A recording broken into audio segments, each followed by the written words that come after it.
Hello and welcome. In this explainer, we're going to dive deep into some of the biggest questions we face on a spiritual path. Questions like, where does our drive really come from? What's the real point of our emotions, especially the messy ones? And how do we finally stop fighting with our own past? We'll be exploring all of this through the incredible insights of intuitive counselor Michio.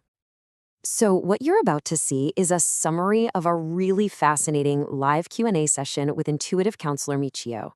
We've pulled out the most powerful questions from her viewers and her amazing answers to give you a concentrated dose of her core teachings.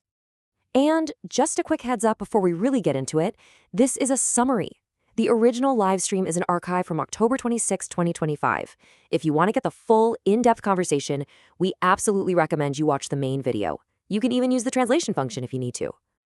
All right, let's dive right into our first section. The first big idea from intuitive counselor Michio tackles something so many of us struggle with, where our desires actually come from. And it all begins with what she calls your energetic starting point. A viewer brought up this really common, very human feeling, right?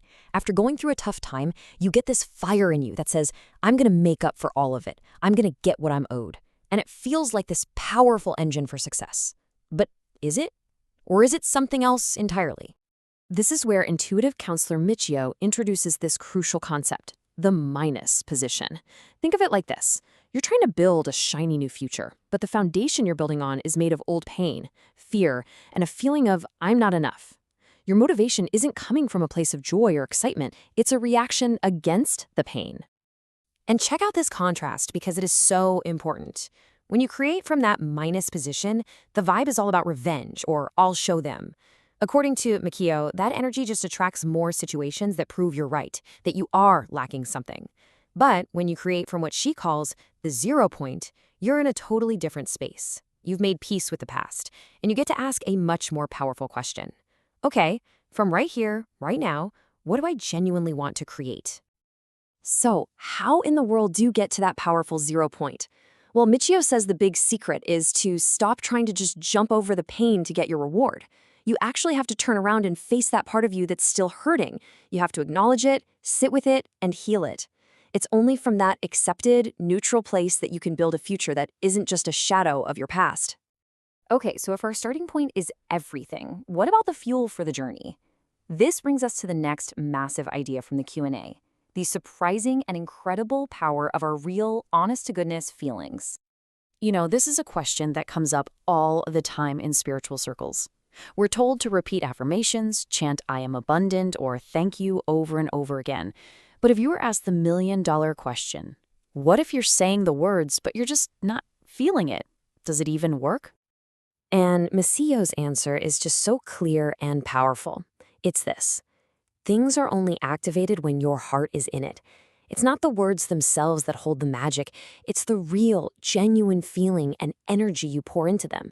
Without that, they're just empty sounds. Now, this might sound a little shocking, but this is at the very core of her message. She says that trying to squash raw human emotions, like that pure, unfiltered anger where you just want to scream, "You bastard!" is actually holding you back. Forcing yourself to say thank you when what you really feel is rage is a form of self-betrayal. It blocks your energy and denies your own truth. So here's the big takeaway. Being real is way more powerful than being positive. Letting yourself feel genuine anger or deep sadness isn't a sign of failure. It's a sign that you're alive and that something needs your attention. Michio warns against trying to rush back to feeling calm or neutral right after an outburst. That's just another way to suppress it. The real work, the real power, is in just sitting with that feeling and allowing it to be there until it moves through you on its own terms. All right, we've talked about our starting point and our emotions, but what about what we do? Our actions? This next section explores the hidden energy behind our actions, because as you're about to see, the why you do something is often way more important than the what. This scenario is such a perfect case study. I mean, on the surface, it sounds like a fantastic idea, right? You're feeling angry, so you go take a dance class to move that energy. It's positive, it's healthy. But for this person, it wasn't fun at all. In fact, they felt even worse afterwards. So what do you think happened here? Well, the answer, according to Michio, is all about your intention. Look at this breakdown. When you do something as a means to an end, like I'm going to this dance class to fix my anger, your focus is still locked on the problem. You're constantly checking in. Am I fixed yet? Is the anger gone? But when you do something just for the sheer joy of it, your focus shifts completely. You get lost in the music, in the movement, and any release of anger is just a natural side effect, not the whole point of the exercise. And this is where it all clicks into place. The viewer also mentioned that there was this really dark, negative person in the class that made them feel awful. Mikiyo's take? That's probably not a coincidence. When your internal focus is locked onto your own anger and frustration, the world around you will often send you a perfect mirror of that energy. The enemy, she says, is almost never out there. Okay, let's pull all of these amazing ideas together. We've talked about where to start, what to feel, and how to act. This summary really gets to the heart of Michiyo's message about where our true, authentic power really comes from. So, what's the core message? It's that your real power comes from inside. It begins with healing your past so you can create from that clean, neutral, zero point, not from old pain. It's fueled by your most authentic emotions, yes, even anger, not by faking positivity. It's shaped by doing things for the sheer joy of them.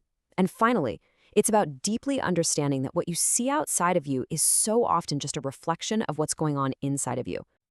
And really, if there is one single idea that you walk away with today, let it be this one. This whole journey isn't about chasing some impossible ideal of being a perfect, shiny, positive person all the time.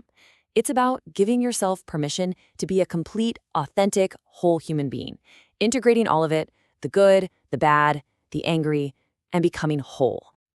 And that brings us to our final thought, a question just for you. Based on everything we've just talked about, what is one feeling, maybe one you usually judge or push away, that you will give yourself permission to fully feel today, without any pressure to fix it or change it? It's a really powerful question to sit with.